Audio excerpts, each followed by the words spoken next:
అసలు ఫైమోసిస్ అంటే ఏంటి వాళ్ళ తెలుసుకుందాం. అసలు ఫైమోసిస్కి గల కారణాలు ఏంటి, ఈ అంగం ముందర ఉన్న చర్మము వెనక్కి రాకపోతే ఎటువంటి బాధలు ఉంటాయి, ఎటువంటి కష్టాలు ఉంటాయి, అండ్ దీనికి ఎటువంటి పర్మనెంట్ సొల్యూషన్ ఉందనేది వాళ్ళు తెలుసుకుందాం.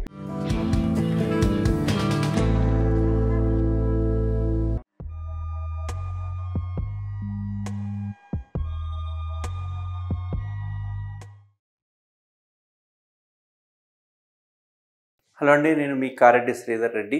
నేను general laparoscopic surgeon, treatment range hospital, KPHB colony, road number 4, Kukatpally, Hyderabad available ఉంటాను. సో ఫైమోసిస్ అంటే ఏంటి అంటే, మగవారిలో అంగం యొక్క ముందలున్న చర్మం ఏదైతే ఉందో ఆ చర్మం ఫ్రీగా వెనక్కి పోవాలి. అట్లా పోకపోతే కనుక దాన్ని ఫైమోసిస్ అంటాం. కొందరికి ఆ చర్మం వెనక్కి పోతుంది, కానీ వెనక్కి పోయిన చర్మం మళ్ళీ ముందరికి రాదు, దాన్ని పారాఫైమోసిస్ అంటాం అన్నట్టు. సో రెండు డిఫరెంట్ కండిషన్స్ అన్నట్టు. ఫైమోసిస్ వేరే, పారాఫైమోసిస్ వేరే.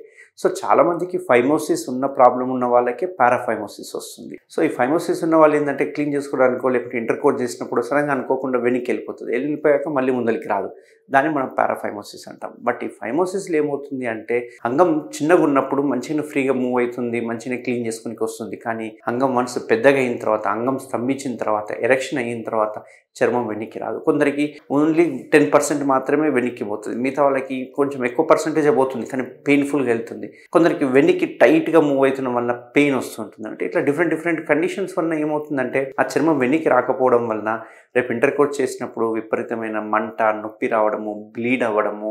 ప్లస్ ఇంకొకటి ఏమవుతుందంటే, ఈ చర్మం వెనక్కి రాకపోయేసరికి ఆ పెయిన్ ఏదైతే ఉందో, ఆ పెయిన్ వచ్చే వరకు బ్రెయిన్ ఏమవుతుందంటే, సైకలాజికల్గా పెయిన్ వస్తుందేమో అని ముందు చూపుతోటి వాళ్ళకి ఎరెక్షన్ కూడా పడిపోతుంది. వాళ్ళు ఇంటర్కోర్స్ చేయడానికి భయపడుతుంటారు, ఎక్కడ బ్లీడ్ అవుతుందని భయపడుతుంటారు, మళ్ళీ వెనక్కి వచ్చిన చర్మం ముందరికి రాదేమో అని భయపడతారు. వన్స్ ఆ భయం స్టార్ట్ అయ్యింది అంటే కనుక అంగస్తంభన లోపాలు కూడా వస్తుంటాయి. దీన్ని ఎరెక్టైల్ డిస్ఫంక్షన్స్ అంటుంటాం. సో అందుకే ఏంటంటే, ఈ ఫైమోసిస్ ఉన్నది ఏదైతే ఉందో, చర్మం వెనక్కి ఫ్రీగా కనుక పోకపోతే దాన్ని ఫైమోసిస్గా పరిగణించాలి.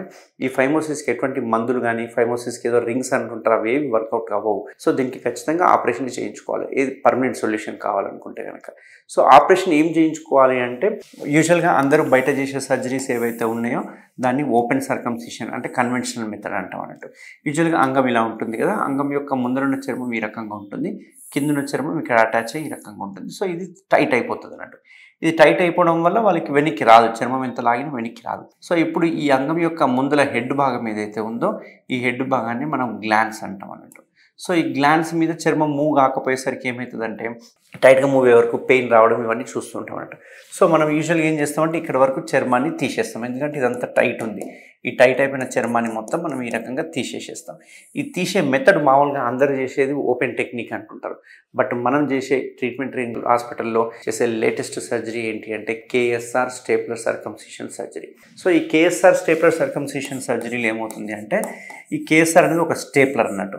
ఈ స్టేప్లర్లో ఏంటి అంటే, దీనిలో వాడే పిన్స్ స్టెయిన్లెస్ స్టీల్ పిన్స్ ఉంటాయి, అందులో ఒక సిలికాన్ రింగ్ ఉంటుంది. అది ఎంత స్మూత్గా ఉంటుంది అంటే సేమ్ స్కిన్ లానే ఉంటుంది. సో నేను ఎందుకు చెప్తున్నాను ఈ సిలికాన్ రింగ్ గురించి స్పెషల్గా అంటే, ఇది పేటెంట్ రైట్స్ ఉన్నాయి ట్రీట్మెంట్ రేంజ్ హాస్పిటల్లో. అంతేకాకుండా సడన్గా ఎరెక్షన్ అయినా కానీ ఎక్స్పాండ్ అవుతుంది అన్నట్టు.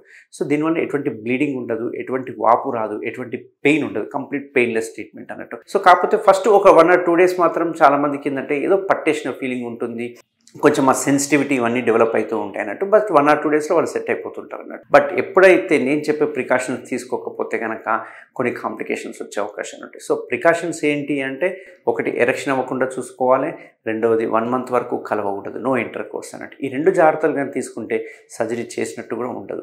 అంతేకాకుండా 3వ ముఖ్యమైన ఇంపార్టెంట్ ఏంటంటే క్లీనింగ్. ఎంత ప్రాపర్గా క్లీన్ చేసుకుంటే అంత తొందరగా హీల్ అయ్యే అవకాశాలు ఉంటాయి, అంత తొందరగా రింగ్ పడిపోయే అవకాశాలు ఉంటాయి. ఇక్కడ రింగ్ ఎక్కడ ఉంటుంది అంటే, మనం ఈ రకంగా ఇప్పుడు ఇక్కడ వరకు చర్మం కట్ చేస్తాం, ఇది ఎలాస్టిక్గా ఉంటుంది కాబట్టి మనకు పిన్స్ అనేవి ఇక్కడ పడతాయి అన్నట్టు. సో ఈ పిన్స్ ఏవైతే ఉన్నాయో, ఈ పిన్స్ మనకు 10 to 12 daysలో ఆటోమేటిక్గా అవే పడిపోతాయి అన్నట్టు.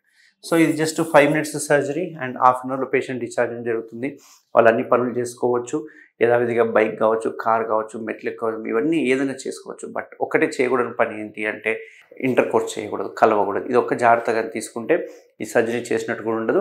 10 to 12 daysలో రింగ్ అంతా పడిపోతుంది, మంచి లైన్ లాగా స్కార్ ఫామ్ అవుతుంది. దీనివల్ల అడ్వాంటేజ్ అంటే, ఎటువంటి బ్లీడింగ్ ఉండదు, ఎటువంటి వాపు ఉండదు, అండ్ కాస్మెటిక్గా చూసుకుంటే రిజల్ట్స్ చాలా బాగుంటాయి. అండ్ పెయిన్ అసలు కంప్లీట్ పెయిన్లెస్ ట్రీట్మెంట్ ఉంటుంది. అంతేకాకుండా 10 daysలోనే ఇది మొత్తం హీల్ అయిపోతుంది. అదే ఓపెన్ సర్జరీలో అయితే డ్రెస్సింగ్స్ వేసుకోవాల్సి వస్తుంది. బట్ ఈ స్టేప్లర్ సర్కంసిషన్ సర్జరీలో ఎటువంటి డ్రెస్సింగ్స్ అవసరం లేదు.